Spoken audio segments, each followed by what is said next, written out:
ये कैसी कसमकस है ज़िंदगी में, किसी को ढूंढते हैं हम किसी में।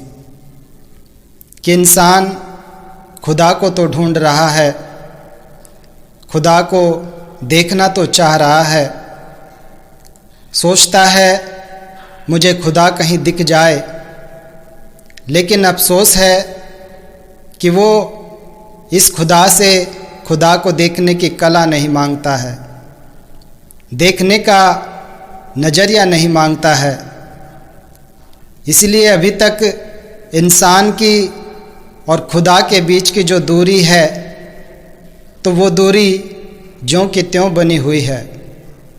और इंसान को समझाने के लिए महात्मा बहुत से उदाहरण भी देते रहते हैं कि इंसान किसी भी तरह से इस परमात्मा की तरफ बढ़ सके और इसकी भक्ति कर सके, ये भक्ति का आनंद ले सके, सब्र के साथ इस जीवन को जी सके। एक बार एक थिएटर में एक शॉर्ट फिल्म दिखाई गई, तो जब फिल्म शुरू हुई तो सामने स्क्रीन पर केवल एक सफ़ेद रंग का पंखा दिख रहा था और आसपास कोई भी हलचल नहीं थी, सिर्फ रुका हुआ एक सफ़ेद रंग का पंखा था।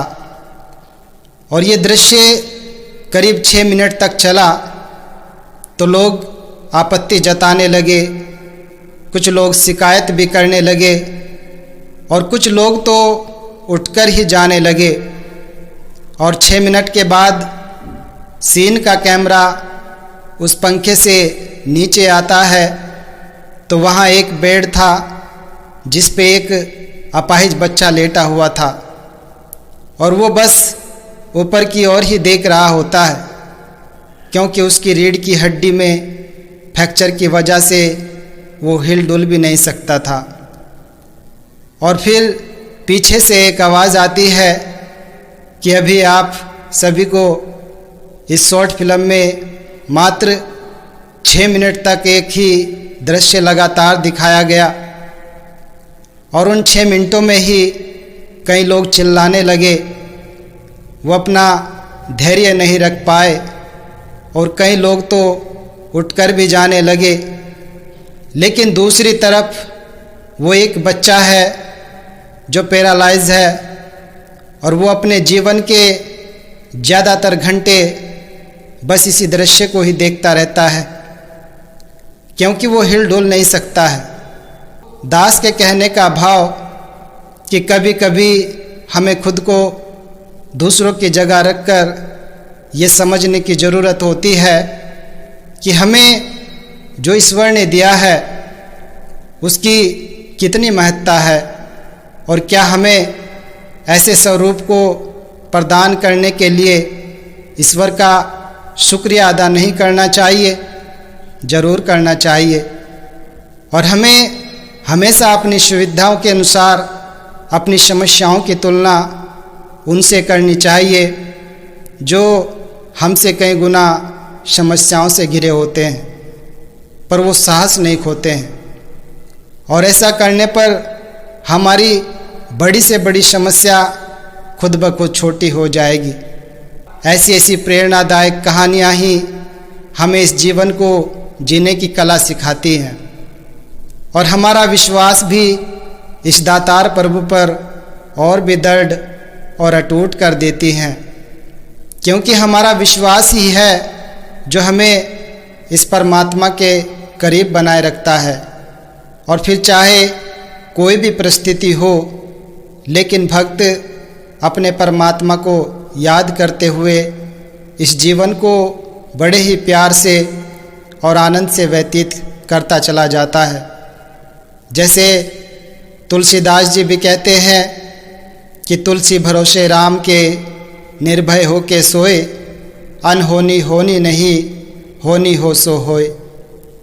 तो इस दोहे के माध्यम से तुलसीदास भी इंसान को यही बता रहे हैं, अर्थात समझाने का प्रयास कर रहे हैं कि जिनका भरोसा अपने दातार प्रभु पर होता है या जिनका विश्वास अपने ईश्वर पर टिका हुआ होता है, तो फिर उसे भय किस बात का, उसे डर किस बात का।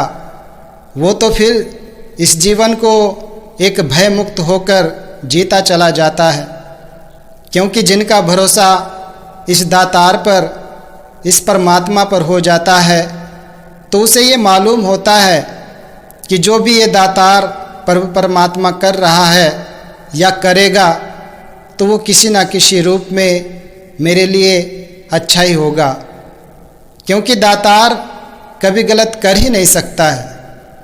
भला जो पूरी दुनिया को चलाने वाला है और जिसके ऊपर पूरी दुनिया की जिम्मेदारी हो, तो क्या वो कभी गलत कर सकता है? नहीं। तो यही विश्वास एक संत का, एक भक्त का अपने दातार पर, इस प्रभु परमात्मा पर होता है। और जिनका विश्वास इस दातार प्रभु परमात्मा पर अटल हो जाता है, तो वो संत, वो भक्त फिर निर्भय हो जाता है। उसे किसी बात का भय नहीं रहता है। और जिसे किसी बात का भय ना हो, किसी बात का डर ना हो, तो फिर वही सुखी रहता है और वही आनंदित भी रहता है। दास तो बस एक ही बात कहना चाहता है कि पिता एक है, परमात्मा एक है, कुम्हार एक है। और इस एक कुम्हार ने बस अनेकों प्रकार के बर्तन बना डाले हैं। जैसे कहा भी गया है कि माटी एक, अनेक भांति कर साजी साजनहारे, और बुरा भला कहूँ किष्णु कहिए, सगले जिए तुम्हारे।